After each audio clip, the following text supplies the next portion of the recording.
جی ناجان شاہ، پہلا تو میرا جو ہے ہیلو جی مولانا صاحب سے پہلا سوال یہ ہے میرا کہ جو ہم مسلمان ہیں، ہمارا رسول پاک صلی اللہ علیہ وسلم کی ذات کے بارے میں کیا عقیدہ ہونا چاہیے کہ وہ کیا معصوم ہے، غیر معصوم ہے؟ ان کے بارے میں جو ہے نا یہ ہمیں پلیز بتا دیں گے۔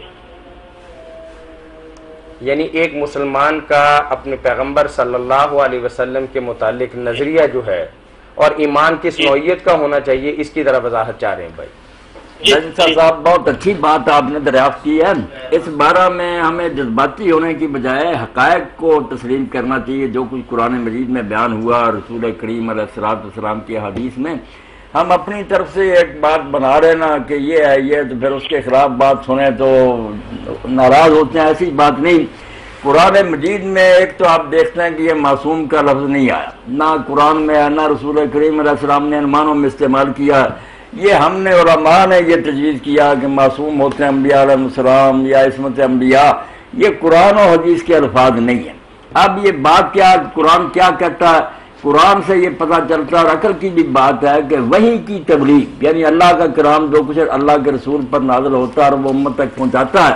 اس میں اللہ کی حفاظت اس کے ساتھ ہوتی ہے، اس میں ایک ذرے کی کمی بیشی نہیں ہو سکتی، نہ شیاطین اس میں دخل دے سکتے ہیں، نہ رسول اس میں کمی بیشی کر سکتا ہے۔ اتنا پیرا اور نگرانی ہوتی ہے سورہ جن میں، فرشتے آگے پیچھے گارڈ دیں کہ وہ کلام لوگوں تک صحیح پہنچ جائے۔ اس حد تک تو معصوم ہونا یا اللہ کی طرف سے حفاظت ثابت ہے۔ دوسری بات ہے کہ جب وہ اس پر عمل کرتے ہیں، اس میں بھی یہ بات ہے کہ اپنی لائی ہوئی شریعت کی مخالفت وہ جان بوجھ کر نہیں کرتے۔ جیسے ہم کبیرہ گناہ کرتے ہیں نفسانی خواہشات سے، نہیں، پیغمبر میں اتنا تقویٰ ہوتا ہے، اللہ تعالیٰ پر اتنا ایمان اور یقین ہوتا ہے کہ وہ کبائر کا مرتکب نہیں ہوتا، کبیرہ گناہ جان بوجھ کر نہیں کرتا۔ اب ایک بات ہے جس کو سارے مانتے ہیں، لفظ اس کے لیے شاہ صاحب جو جی چاہے کو بیان کرے، کوئی کہتا ہے یہ خلاف اولا ہے، کوئی کہتا ہے یہ ذلت ہے، لغزش ہے، کوئی کچھ کہتا ہے۔ بات سب مانتے ہیں کہ کچھ کام ایسے اللہ کے نبیوں سے ہوتے ہیں جس پر اللہ تعالیٰ ٹوک دیتا ہے کہ یہ نہیں ہونا چاہیے۔ اب قرآن مجید میں دیکھتے ہیں کہ رسول کریم علیہ السلام نے کوئی چیز اپنے پر حرام کر دی،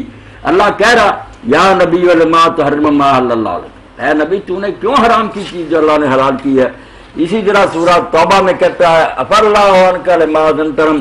اللہ نے تجھے معاف کیا، تو نے ان منافقوں کو کیوں اجازت دی؟ اجازت نہیں دینی تھی تاکہ ننگے ہو جاتے، جانا تو انہوں نے پھر بھی نہیں تھا، بہانہ بنا لیا کہ آپ نے اجازت دی ہے۔ تو ایسے واقعات دین میں ہیں، اور نماز کی حالت میں بھی شیعہ سنی اور سارے مسلمانوں کی کتابوں میں ہے کہ رسول کریم علیہ السلام کو سہو اور نسیان ہو گیا، آپ کو نہ رکھنے بھول گئی، بعد میں لوگوں نے بتائیں، حضور نے ان کو پورا کیا، سجدہ صاحب کیا۔ یہ شیعہ کی بھی اصول اربعہ کی کتابوں میں صحیح سندوں سے ہیں، سنیوں کی بھی ہے۔ اب اپنی طرف سے جب لوگوں نے کہا کہ نہیں نبی جو ہے اس کو سہو اور نسیان نہیں ہوتا، تو اس پر سب سے پہلے شیخ صدوق رحمۃ اللہ علیہ نے یہ کہا کہ یار تم نے غلو کا آغاز کر دیا، نبی کو نبی نے اب خدا بنانے لگے کو بڑی بھول جاتے ہیں۔ اب بات پتہ چل گیا کہ دین پہنچانے میں غلطی نہیں کرتے، دین پر عمل کرنے میں جان بوجھ کر خدا کے حکم کی نافرمانی نہیں کرتے، مگر کئی ایسی چھوٹی موٹی باتیں ہوتی ہیں جن میں وہ سمجھتے میں ٹھیک کر رہا ہوں، مگر اللہ تعالیٰ ٹوک دیتا ہے کہ نہیں آپ کی رائے درست نہیں۔ اس کو علماء خلاف اور اولا کہتے ہیں، شیعہ علماء سنی بھی ایسے کہتے ہیں کہ وہ بہتر نہیں کام ہوا۔ بات آپ ادب سے جیسے جس چاہے کریں، بات ایسی ہوتی کہ اللہ تعالیٰ کہتا ہے کہ یہ نہیں ٹھیک نہیں۔ اب اس بارے میں آپ جو کہنا چاہتے ہیں شاہ صاحب فرمائیں، پتا چلے۔ ہاں جی، میں یہ بات علامہ صاحب آپ سے پوچھنا چاہتا ہوں کہ اگر نبیوں سے غلطیاں ہونی شروع ہو جائیں تو پھر ہم تو جو ہے نا وہ تو مسئلہ ہی اور جاتا ہے ہمارے بارے میں جو ہے نا۔ نہیں شاہ صاحب اس سے کچھ نہیں بگڑتا جی، کر لیں بات ہے، اس سے کیا نقصان ہوگا؟ خرابی تو تب ہوتی کہ جو دین ہم تک اللہ کے رسول نے پہنچایا اس میں خلل ہو جاتا، کوئی کمی بیشی ہو جاتی، اللہ کا دین تباہ ہو جاتا، یا اس سے خرابی لازم آتی کہ پیغمبر جان بوجھ کر نفسانی خواہشات کی خاطر حکم توڑتے، تو ہم بہانہ بنا دیتے کہ جو وہی لے کر آیا، جب وہی عمل نہیں کرتا تو ہم کیا کریں؟ یہ تو دونوں چیزیں میں نے واضح کر دی کہ ایسا نہیں ہوتا، جان بوجھ کر مگر یہ ہے نا۔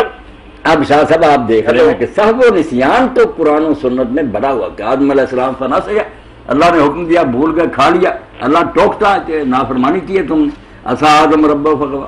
تو اس سے ہمیں کیا نقصان ہوتا ہے؟ ہم نے اس کی غلطی کو دہرانا ہے، ہمیں بتایا جاتا ہے کہ دیکھو اس نے غلط کیا تو میں نے ان کو نہیں معاف کیا، تم کون ہو؟ یہ تو دین میں ایک عمدہ مثال قائم ہو جاتی ہے کہ چھوٹی موٹی باتیں جو ان کی شان کے لحاظ سے غلطی شمار ہوئی ہمارے لیے شاید وہ جائز ہی ہوتی، اللہ اس پر بھی ٹوک دیتا کہ تمہارے بلند مرتبے کے لائق نہیں، مقربانہ بیشتر بہت حیرانی، جتنے وہ اللہ کے زیادہ پیارے ہوتے ہیں اتنی ان کی پکڑ زیادہ ہوتی ہے۔ حسنات ابرار سیئات المقربین، عام لوگوں کی نیکیاں مقربین کے گناہ شمار ہوتے ہیں۔ وکیل عدالت میں اگر تھوڑی سی ادھر ادھر کی بات کرے توہین عدالت اس پر لگ جاتی ہے۔ ہم دیہاتی لوگ جو جی کیا کرے وہ کہتے ہیں ہم گنوار ہیں یار، دو جی کیا کرتے ہیں۔ دیکھیں تو آپ کے قرآن میں اور حدیث پاک میں ایسا ہے کہ نہیں کہ اللہ نے ٹوکا کہ تو نے یہ کام کیوں کیا؟ اگر وہ ٹھیک تھا تو اللہ نے کیوں ٹوکا؟ قرآن کو دیکھنا صاحب اپنی طرف سے تو ہم نے عقیدے نہیں کرنے، اور یہ غلطی کرنے سے بھی ہمیں بہت اسوا ملا کہ نماز میں آپ کو بھول لگی تو اسی سے دین میں یہ چیپٹر مکمل ہوا کہ اگر بھول جائیں تو کیا کریں، سجدہ صاحب کی سنت قائم ہوئی، اس سے نقصان ہی ہوا۔ جان بوجھ کر وہ رکھنے کم و بیش اس میں کرتے تھے پھر مجرم ہوتے۔ بھول جانا تو انسان کے لیے ایک بشری بات، یہ جرم نہیں، گناہ نہیں، امت کے لیے ایک نمونہ قائم ہے۔ جی فرمائیں۔ اچھا جی چلے جی، ایک بات یہ ہے کہ جو واقعہ قلم کرتاس جو ہے نا، واقعہ قلم دوات کے بارے میں،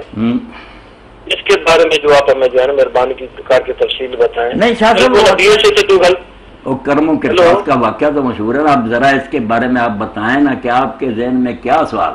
وہ تو سب جانتے ہیں کہ آپ نے کاغذ قلم مانگا، جی جی جی جی کہ آپ نے کاغذ قلم مانگا تو کتابوں میں جی جی جو شائستہ کی کتابوں میں یہی لکھا ہوا ہے کہ حضور پاک صلی اللہ علیہ وسلم جب وفات پانے لگے تو انہوں نے صحابہ کرام کو کہا کہ آپ مجھے کاغذ اور قلم دوات دیں، میں آپ کو ایک ایسی چیز لکھ دیتا ہوں کہ آپ جو ہے حوضے کو سر پہ پہنچ جائیں گے، یعنی کہ آپ کسی راستے سے بھٹکیں گے نہیں، اس کا یہ مطلب بنتا ہے۔ لیکن حضرت عمر نے یہ بات نہیں مانی، وہاں جو صحابہ نے آپس میں جھگڑا کیا، پھر نبی صلی اللہ علیہ وسلم کے پاس جھگڑا کرنا، یہ اللہ تعالیٰ کی ذات سخت جو ہے نا فرماتی ہے کہ میرے رسول پاک کے سامنے جھگڑا نہیں کرنا چاہیے، اور جو آپ حکم دیں ان کا حکم ماننا چاہیے۔ تو یہ صحابہ کا جھگڑا کرنا حضور صلی اللہ علیہ وسلم کے یعنی کہ پاس، اور پھر وہ یعنی کہ وصیت کر رہے تھے اور ان کا آخری ٹائم تھا، اس کے بارے میں جو ہے نا آپ تھوڑا سی تفصیل۔ یہ شاہ صاحب آپ کی بات بالکل ٹھیک ہے، میں اس میں آپ کے ساتھ ہوں کہ اللہ کے رسول علیہ السلام نے جو کچھ کہا تھا کہ لاؤ لکھنے کا سامان میں لکھوا دوں تم گمراہ نہیں ہوگے، یہی بات ٹھیک ہے۔ حضور کی بات کو ہم غلط نہیں کہہ سکتے، جنہوں نے نہیں یہ بات مانی انہوں نے غلطی کی، بہت بڑی غلطی کی ہے، اس کو ہم نہیں معاف کرتے۔ جو لوگ بہانے بناتے ہیں یہ ہے، میں نے ان کے ساتھ تھی جب اللہ کے رسول علیہ السلام نے کہا کہ نبی کے سامنے جھگڑے کا حق نہیں تھا، ما ينبغي عند نبی تنازع، خود حضور نے فرمایا کہ میرے سامنے جھگڑے کا کوئی حق نہیں، اس لیے ہم بہانے بنائے تو ٹھیک نہیں۔ یہ کہیں گے کہ وہ بھی انسان تھے، ان سے اگر غلطی ہوئی ہے تو بڑے بڑے لوگوں سے غلطیاں ہوئی ہیں، جیسے میں نے عرض کیا آدم علیہ السلام نے ڈائریکٹ اللہ سے سنا تھا کہ یہ کھانا نہ کھانا، مگر انہوں نے جنت میں حکم توڑ دیا، اللہ نے کہا تھا کہ شیطان کے پاس نہ جانا۔ تو جب اتنے بڑے لوگوں سے غلطی ہو سکتی ہے تو حضرت عمر ان کے ساتھیوں سے باقی جو الفاظ آپ کہتے ہیں نا کہ حضرت عمر نے کہا کہ حضور تو ہذیان کر رہے ہیں، یہ شاہ صاحب کوئی نہیں دکھا سکتا، یہ لوگوں نے جھوٹی بات بنائی ہے، صحاح ستہ میں یہ بات نہیں۔ کچھ لوگوں نے یہ کہا کہ کیا حضور ہذیان کر رہے ہیں، وہ علماء کی بات ٹھیک ہے کہ وہ گروہ تھا جو کہتا تھا لکھوانا چاہیے، انہوں نے کہا حضور کی بھائی یار ہذیان ہے کیوں نہیں مانتے، وہ بھی نہیں کہتے کہ ہذیان ہے، وہ ٹوک رہا ہے کہ آپ لوگ کیوں مخالفت کرتے ہیں، حضور کوئی بڑی بات کہہ رہے ہیں، حاجرہ کیا حضور ہذیان کر رہے ہیں، یہ استفہام انکاری ہے، اس لیے کسی نے ہذیان نہیں کہا۔ باقی جنہوں نے رکاوٹ ڈالی ان کی غلطی، انہوں نے شاید اس لیے آتے کہ حضور کو تکلیف ہے یار دین تو آپ نے پہنچا دیا، کسی نے نزیت سے کیا وہ ان کا معاملہ، مگر جو علماء حق ہیں جیسے ابن حزم وہ صاف کہتے ہیں کہ حضرت عمر رضی اللہ عنہ نے بہت بڑی غلطی کی، گناہ کیا، انہیں کیا حق تھا حضور کی بات کو رد کرنے کا۔ میں صاف کہہ رہا ہوں اتنی دنیا کے سامنے کہ انہیں کہنا کہ کوئی حق نہیں تھا، پیغمبر سچا تھا یا حضرت عمر سے، مگر جو باتیں بڑھا لی گئی ہیں نا کہ انہوں نے ہذیان کا کہا، یہ ایسا نہیں کہنا چاہیے، جس بات کا ثبوت نہیں ہمیں کوئی حق نہیں۔ یہ جو جھگڑے ہیں نا یہ بات غلط ہے، باقی وہ جھگڑے کس نیت سے ہیں، صلح حدیبیہ میں بھی جھگڑے تھے مگر دینی غیرت کی وجہ سے کہ ہم اس وقت طاقت میں ہیں، اتنے ہیں، خدا کا گھر ان کی ملکیت ہے، یہ روک رہا کیوں آپ یا رسول اللہ سچے ہوتے ہوئے ان شرطوں پر صلح کر رہے ہیں، تو وہ بے ایمانی کی نیت نہیں، اچھی نیت ہے۔ اسی طرح اگر انہوں نے سمجھا کہ رسول کریم علیہ السلام غراب الوجہ، آپ کو بڑی تکلیف ہے اس وقت یار پریشان کیا کرنا، دین کی کوئی بات رہ گئی ہے، تو چلو ان کی یہ غلطی کہیں، بالکل غلطی کہیں، کوئی اس کی صفائی نہ دے، بات وہی درست تھی جو حضور کہہ رہے تھے، لکھوا لو۔ اور اسی لیے ابن عباس رضی اللہ عنہ روتے تھے کہ اس سے بڑی کیا مصیبت آئے گی کہ اللہ کے رسول نے لکھنا چاہا، لوگوں نے شور و غل کر دیا۔ میں صاحب حقیقت نہیں چھپاتا، جو صحیح بات کہتا ہوں کہ لوگوں کو مخالفت نہیں کرنی چاہیے، جو اللہ کے پیغمبر کہہ رہے تھے ماننا چاہیے۔ اب ان کا کیا حال ہوگا یا ان کی نیت جو کیا تھی وہ اللہ جانتا۔ اصل میں علامہ صاحب بات یہ ہے نا کہ اس جو اگر وہ اپنی وصیت حضور پاک صلی اللہ علیہ وسلم لکھ دیتے تو ہم جو ہے نا یا مسلمان جتنے فرقوں میں بٹے ہوئے ہیں اس کے بارے میں جو ہے نا ہم واقعی آپ سے سوال چاہتے ہیں کہ ایک دیکھیں جو شخص حضرت عمر کی وجہ سے بارے میں شاہ صاحب یہ بھی بات لکھنا چاہتے تھے، یہ بھی شاہ صاحب آپ کو ماننا چاہیے نا کہ اگر ہم ان حدیثوں پر اعتبار کریں تو پھر پوری بات ماننی چاہیے نا۔ اس میں آتا ہے کہ ہم حضور کیا لکھنا چاہتے تھے، اسی بخاری میں مسلم میں ہے کہ آپ نے فرمایا بلاؤ ابو بکر کو تاکہ میں اس کے لیے خلافت کا لکھ دوں، بعد میں کوئی تمنا کرنے والا تمنا نہ کرے اور جھگڑا کرنے والے جھگڑا نہ کرے۔ ماننا تو پورا مانے پھر کہ حضور نے اپنا ارادہ ظاہر کر دیا، اور اسی کو ابن حزم کہتے ہیں کہ یہ مل گیا تو یار میری جان بچ گئی، ورنہ میں مرنے کے قریب تھا کہ حضور کا ارادہ دل میں رہ گیا۔ وہ کہتے ہیں دوسری حدیث نے کلیئر کر دیا کہ میں چاہتا ہوں ابو بکر کے بارے میں لکھ لوں تاکہ جھگڑا نہ۔ یہ اسی کتابوں میں ہے۔ اگر ماننا تو سارا مانے کہ اس کے لیے لکھنا چاہتے، اس سے ابن تیمیہ بھی مانتے، میں بھی کہتا ہوں سفیان کہ لکھنی خلافت کی بات ہی، اس میں جھگڑا کرنے کی بات نہیں، مسئلے سارے ہو گئے تھے۔ مگر وہ آپ حضرات کا خیال ہے حضرت علی رضی اللہ عنہ کے بارے میں لکھنا تھا، سنی حضرات کی حدیثوں میں، علماء کی بات نہیں، حدیثوں میں ہے کہ آپ نے کہا بلاؤ ابو بکر کے لیے لکھ لوں۔ اس لیے میں کہوں گا کہ اگر تو اس واقعہ کو ماننا ہے کہ آپ لکھوانا چاہتے تھے تو پھر وہ تو وہاں بتایا ہوا کہ ابو بکر کی خلاف لکھوانا۔ اب شاہ صاحب کیا کریں، بات مانی کہ پوری مانے نہیں تو چھوڑے۔ جی اصل میں دیکھیں نا، آپ پہلے تشریح کی کتابیں پڑھیں نا، ہم تو چلو شاہ ستہ کی جو کتابیں وہ تو اہل سنت جماعت کی ہیں نا۔ اگر آپ نہج البلاغہ پڑھیں، نہج الاسرار پڑھیں، مذہب اہل بیت پڑھیں تو پھر اس میں تو وہ جو ہے نا مولا علیہ السلام کے فرمان ہے کہ وہ جو ہے نا میرے حق پہ جو ہے نا قبضہ ہوا ہے۔ پھر ہم کیا مولا علیہ السلام کو ان کو جھوٹا کہیں یا کس کو جھوٹا کہیں؟ نہ ہم نے جھوٹا کہیں، آپ نے ذکر کیا نا کہہ رہے صحیحوں کی کتابیں پڑھیں۔ میں یہاں جب بیٹھتا ہوں اسی لیے ساری دنیا کو کہتا ہوں کہ میں نے سب کا پڑھا اور میں سب کا احترام کرتا ہوں۔ میں ان لوگوں میں نہیں کہ سنیوں کی کتابیں موت بنا شیعوں کی نہیں، یہ کرتے رہیں جو جھگڑے کرتے۔ میں کہتا ہوں سب کی ہے، مگر جیسے سنیوں کی کتابیں شیعوں کی ان میں بھی کمزور روایتیں ہیں، ان میں بھی اسی لیے راوی لکھے گئے ہیں، وہ پرکھی جائیں گی نا۔ اب آپ نے نہج البلاغہ کا تذکرہ کیا، امیر المومنین علیہ السلام کے خطبات میں کہیں آپ کو نہیں ملے گا کہ حضور نے مجھے خلیفہ مقرر کر دیا، یہ کہیں نہیں۔ نہج البلاغہ میں جنہوں نے شرح کی وہ بھی ہار گئے، اور میں نے مفتی جعفر حسین مجتہد مرحوم سے ان کے سامنے پوچھا تھا کہ آپ نے اتنی شرح کی ہے، کہیں آپ نے کہا کہ حضور نے مجھے مقرر کیا؟ اپنے اوصاف بیان کیے ہیں، اپنے علم کا تذکرہ کیا، حضور کے ساتھ قرابت کا کیا، تو مفتی صاحب کہنے لگے انہوں نے اس لیے نص کو بیان کیا کہ انہوں نے کیا ماننا ہے، یہ مانے گی حضور۔ میں نے کہا چھوٹے جو ہے حق تھے کہ میں قریبی ہوں، میں بہادر ہوں، میں وہ بیان کرتے رہے، جو اصل تھا معاملہ کہ حضور مجھے کر گیا، مانے نہیں تو وہ جاتے جہنم میں، پیش تو کر۔ اس لیے نہج البلاغہ میں اگر شاہ صاحب آپ کو کہیں ملے نا کہ امیر المومنین نے اپنا یہ حق بتایا ہو کہ مجھے حضور نے مقرر کیا تھا، تو بڑی خوشی سے آپ اگلی نشست میں وہ بیان کر لیں، دیکھیں گے کوئی نہیں۔ اصل میں آپ حضرات کو یہ پتہ ہونا چاہیے کہ جیسے سنیوں میں بہت لوگوں نے باتیں گھڑی ہیں، ایک کتاب ہے جس نے شیعہ مذہب کو برباد کر دیا، صاف کہتا ہوں، وہ سلیم ابن قیس الہلالی کی کتاب ہے، جس کو کہتے ہیں کہ وہ حضرت علی ان کا صحابی تھا۔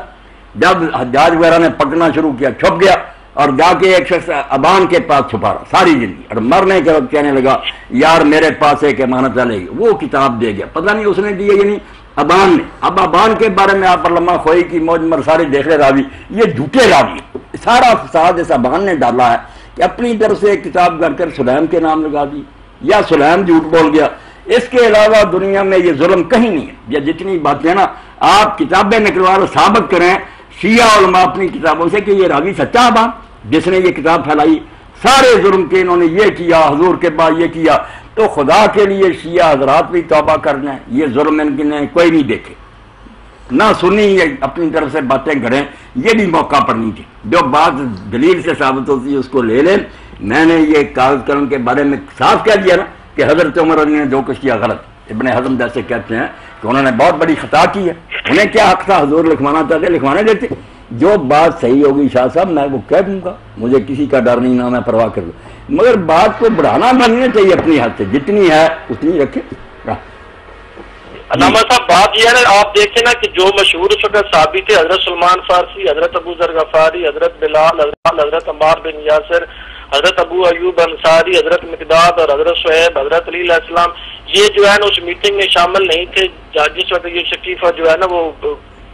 شکیفہ میں یہ جو میٹنگ ہوئی تھی خلافت کی، تو پھر حضرت علی علیہ السلام نے جو ان کی بیعت وغیرہ نہیں کی تھی، یہاں تک کہ آپ کی جو دو تین میں نے سیڑھیاں سنی ہیں جس میں آپ نے کہا ہے کہ جی عمر جو ہے وہ آگ لے کے آپ کی بیٹی کے دروازے پر آئے تھے اور وہ دروازے کو دھکا دیا تھا، ان کا بازو ٹوٹ گیا تھا، بچہ شہید ہو گیا تھا، آخر یہ سارا چکر پھر کیوں ہوا؟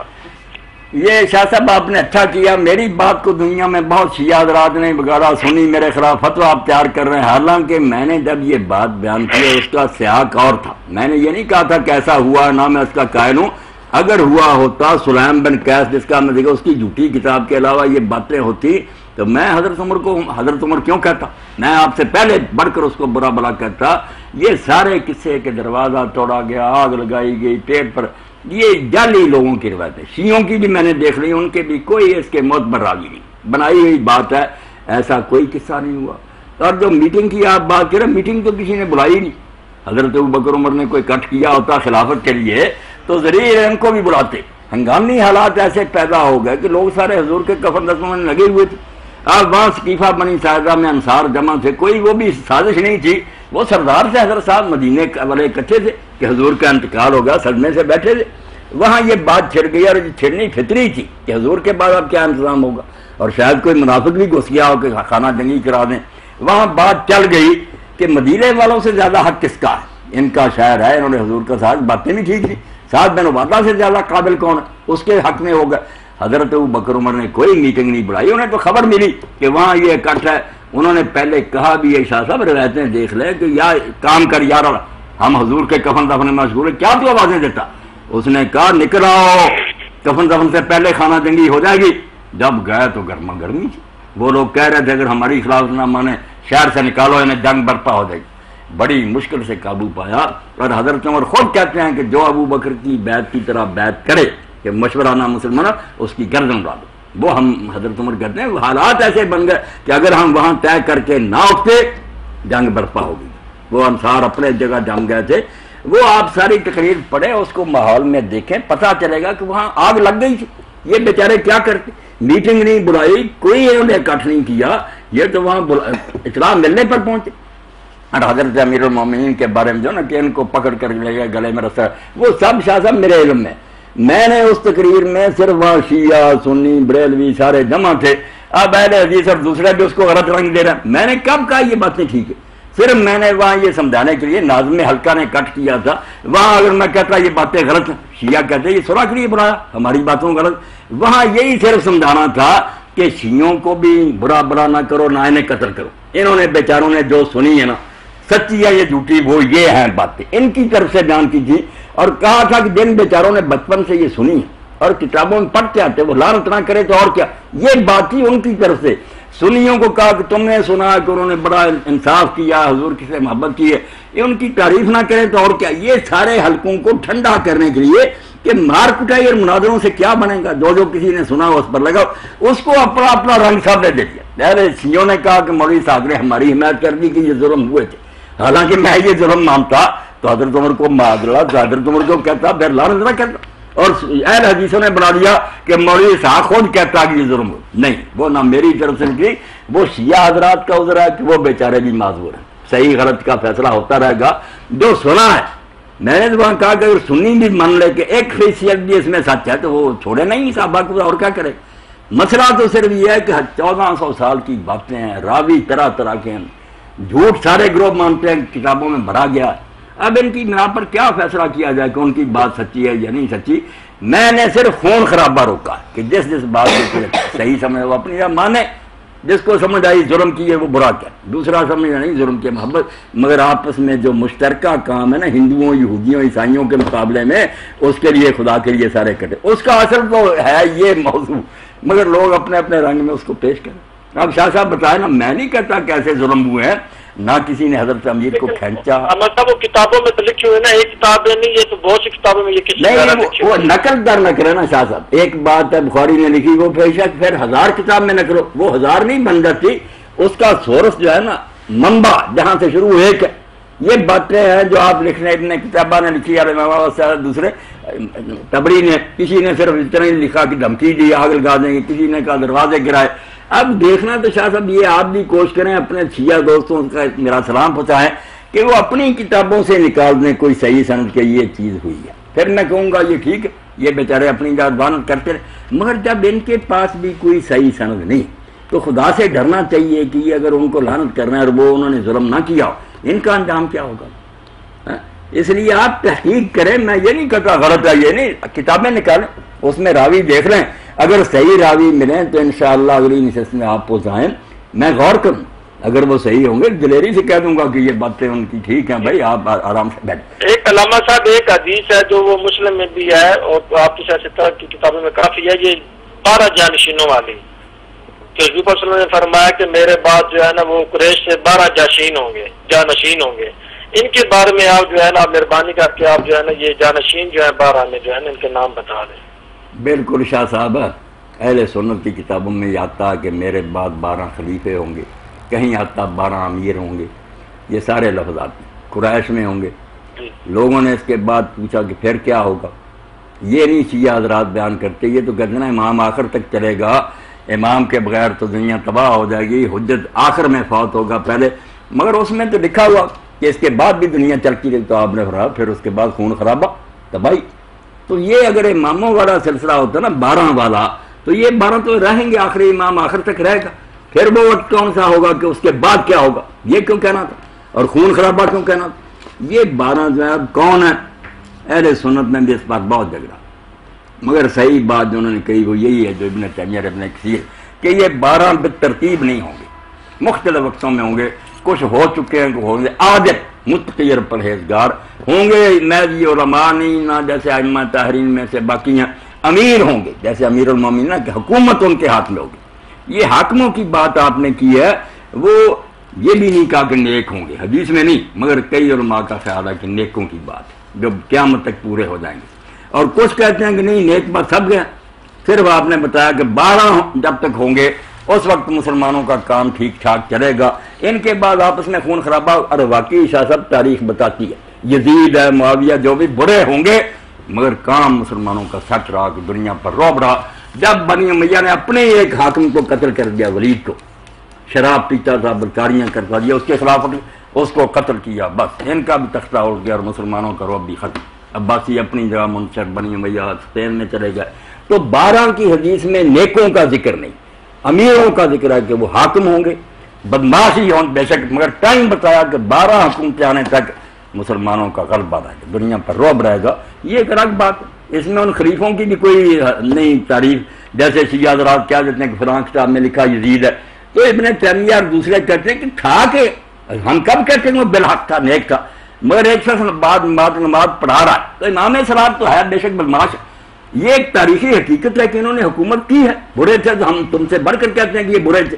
مگر 12 تک اچھے برے جب تک ہوئے، 12ویں تک انتظام رہے گا مسلمانوں کا دوسری دنیا کے مقابلے. یہ آپ مسلم نکال لیں، بخاری بات یہی ملے گی کہ حاکموں کی بات ہے، امیر، اور تھا کہ یہ بات کے 12 کے بعد بس آپ ثم یکون حرب، پھر آپس میں خون خرابے ہیں. اس طرح 12 امام نہ تو وہ امیر ہیں، خلیفے کہہ لیں آپ دینی اصطلاح میں کہ وہ پیشوا تھے، مگر امیر نہیں بنے. امیر تو حضرت علی علیہ السلام ہی بنے، دوسروں کو حکومت نہیں ملی. اور ساتھ یہ بھی کہا گیا کہ اس کے بعد خون خرابے ہوں گے. اب شیعہ نظریہ تو نہیں، ان کے بعد تو اماموں کے بعد وقت ہی کوئی نہیں آتا، امام سب سے آخر میں فوت ہوں گے،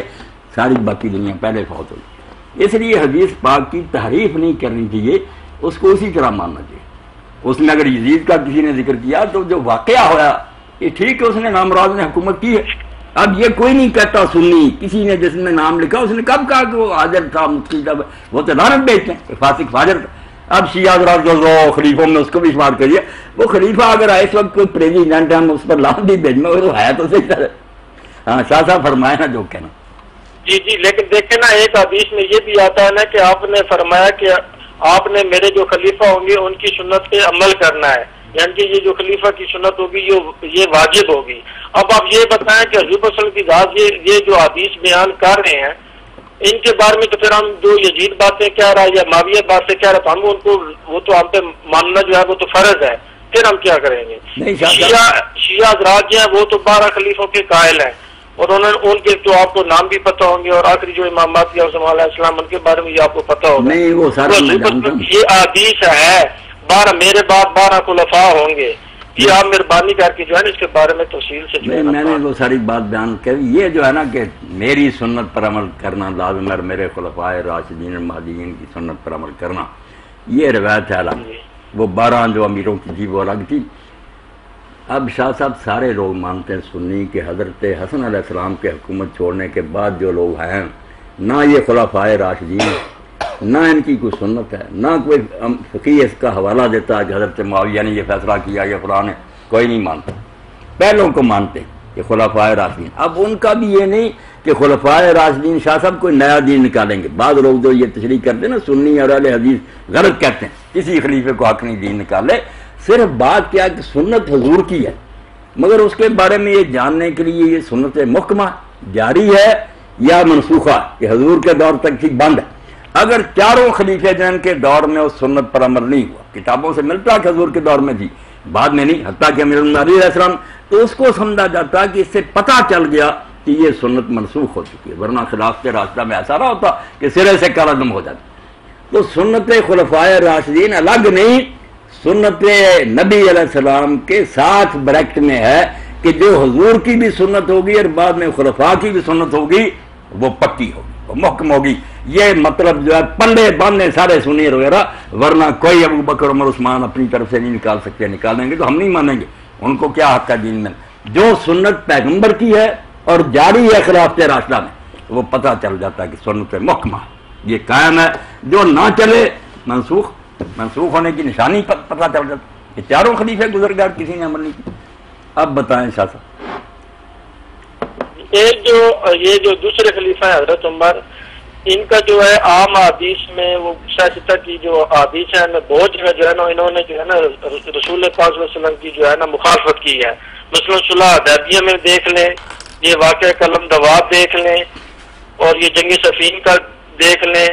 آپ کی وفات کے بعد صحابہ کا جھگڑا دیکھ لیں، ان کے بارے میں آپ کیا بات کریں گے؟ نہیں یہ جنگ صفین کی کیا بات؟ جنگ صفین بھی کہا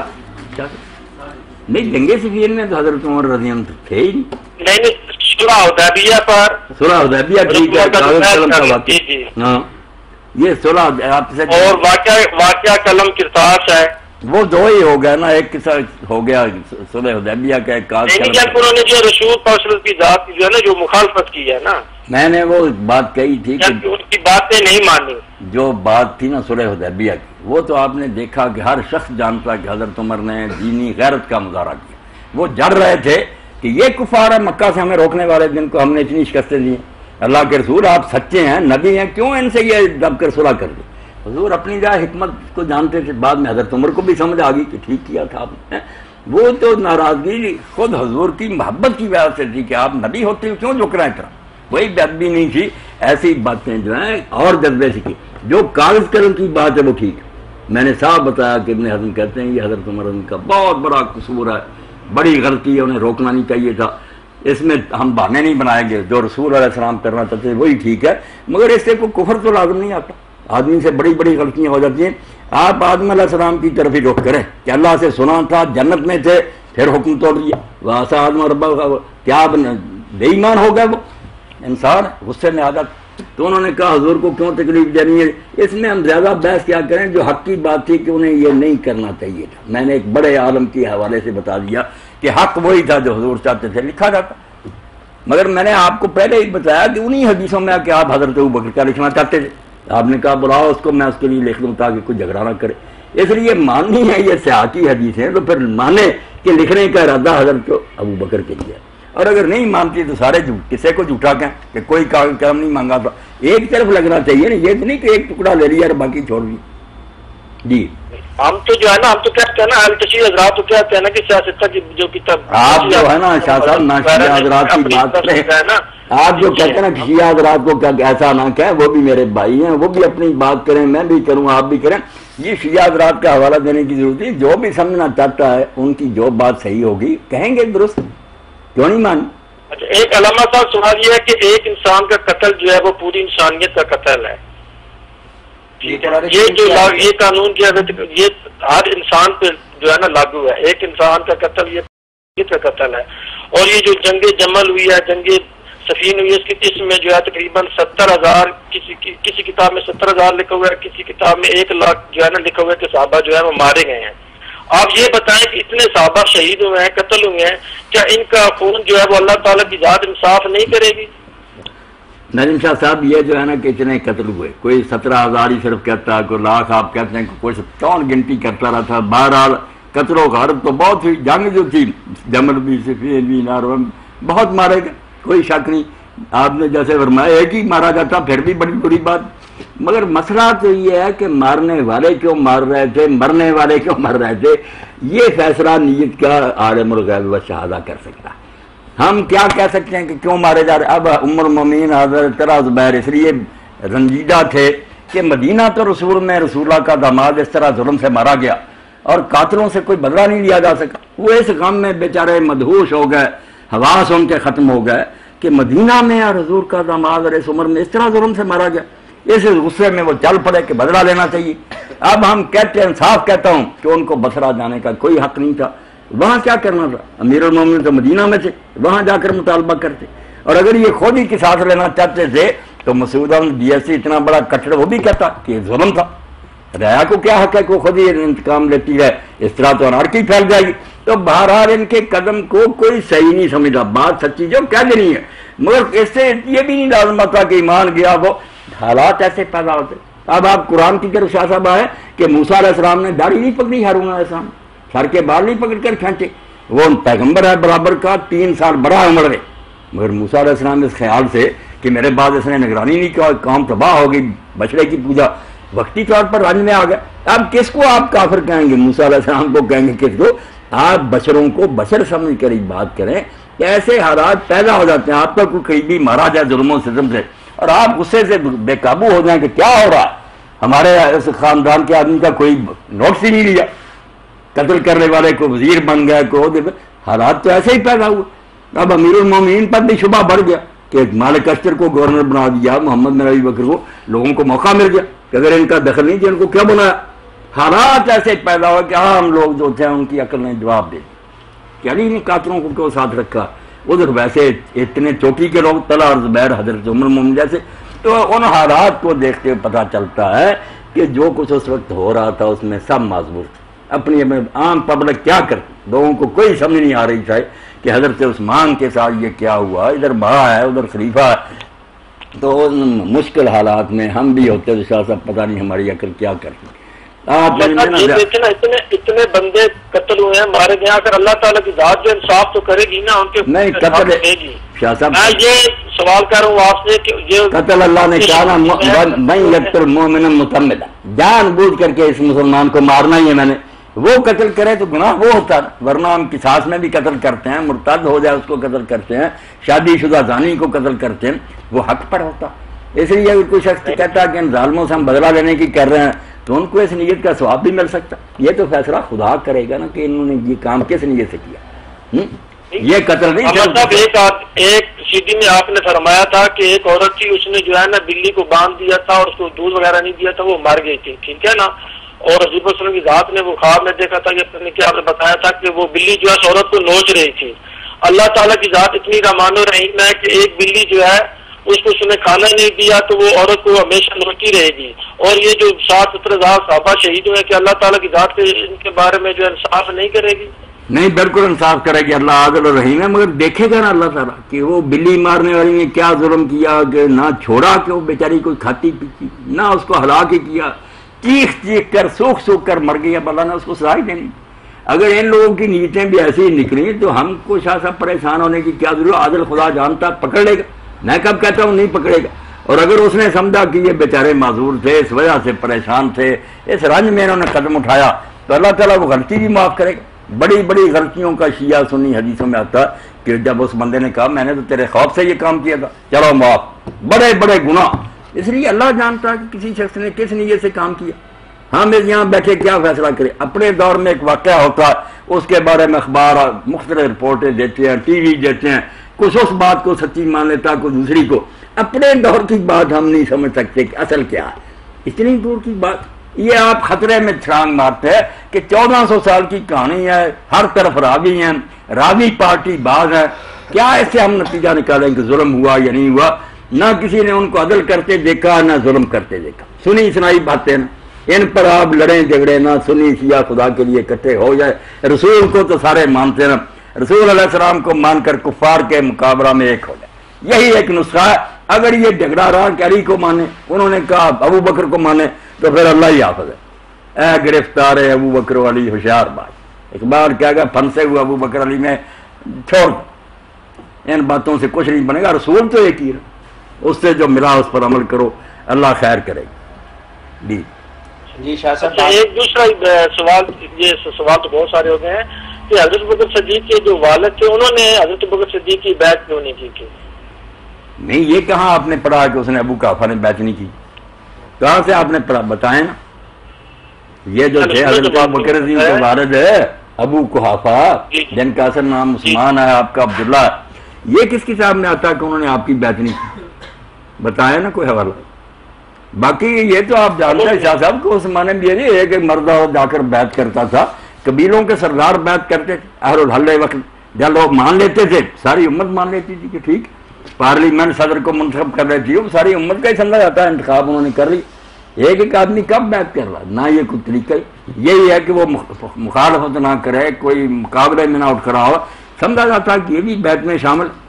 اب ابو قحافہ کے بارے میں اگر آپ نے کہیں پڑھا نا تو وہ بتا دینا، اس کو دیکھیں کہ کیوں اس نے بیعت نہیں بیٹے کی۔ انشاءاللہ جی میں آپ کو بتا دوں۔ ہاں، یہ حوالہ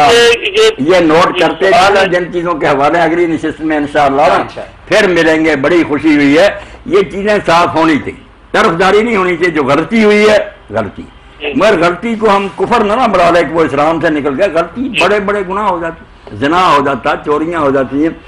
آپ دیکھیں نا جنہوں نے امیر المومنین سے جنگ کی، اس پر ہی آپ شیعہ حضرات کی کتابیں پڑھیں، دوسرے پوچھیں ان کے ساتھ سلوک کیا کیا،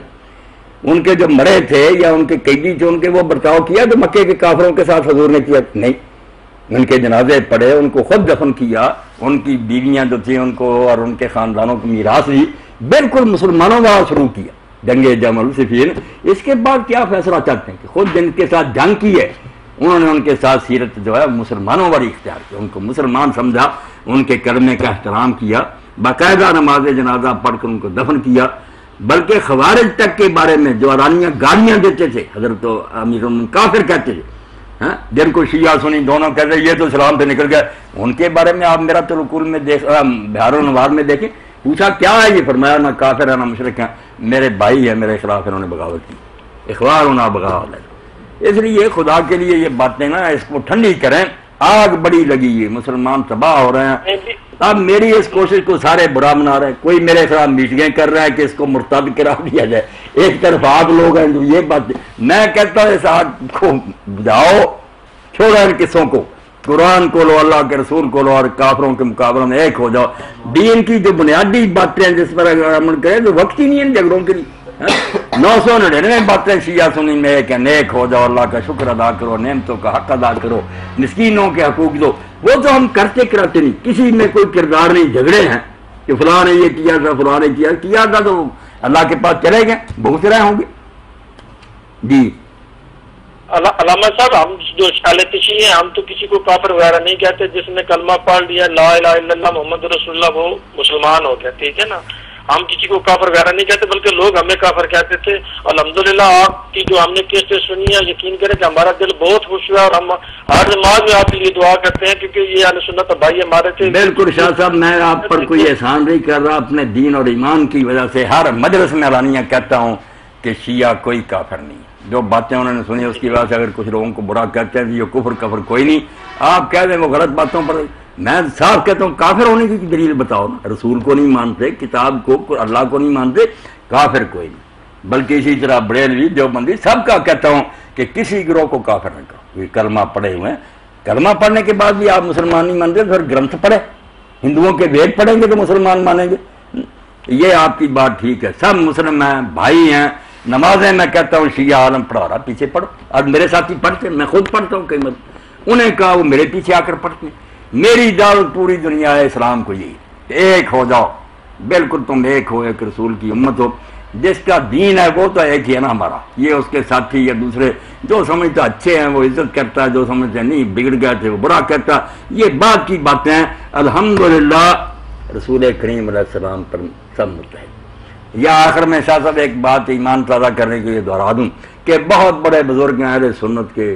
اہل حدیث تو ان سے ناراض ہیں مگر ہیں بزرگ. الشیخ الاکبر محی الدین ابن عربی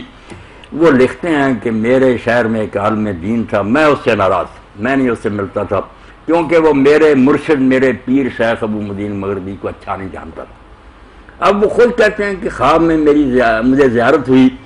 اللہ کے رسول علیہ الصلوۃ والسلام کی, تو حضور کو میں نے سخت ناراضگی میں دیکھا, اور آپ نے کہا تو شیخ اکبر فلاں عالم کو اچھا نہیں جانتا. میں نے کہا نہیں. آپ نے فرمایا کیوں؟ کہا وہ میرے شیخ کو اچھا نہیں جانتا. تو حضور نے فرمایا وہ تیرے شیخ کو اچھا نہیں جانتا, مجھے نبی نہیں مانتا, کب سے یہ دین بنا کہ تیرے شیخ کو مانے؟ میرا مجھ پر ایمان رکھتا ہے, اس رشتے کا تجھے لحاظ نہیں. فرماتے ہیں صبح جا کر معافی مانگ, اس سے صلح کی. فرمایا کن باتوں میں تم بنے پڑے ہوئے کو اس کو نہیں مانتا, اس کو نہیں, میری بات کرو کہ مجھے مانتا ہی نہیں. اس لیے جو شاہ صاحب اللہ کے رسول کو مانتا ہے, آخری نبی تسلیم کرتا, وہ آپ کے جھنڈے چلے جائے, کوئی بات نہیں. اس کی کوئی بات غلط ہوگی, کہیں گے بھائی یہ بات آپ کی غلط ہے, مگر یہ باتیں کفر نہیں. آپ اس پر مجھے پھانسی دے دیں, میرے خلاف فتوے دیں, جو جی چاہے کرتا ہے.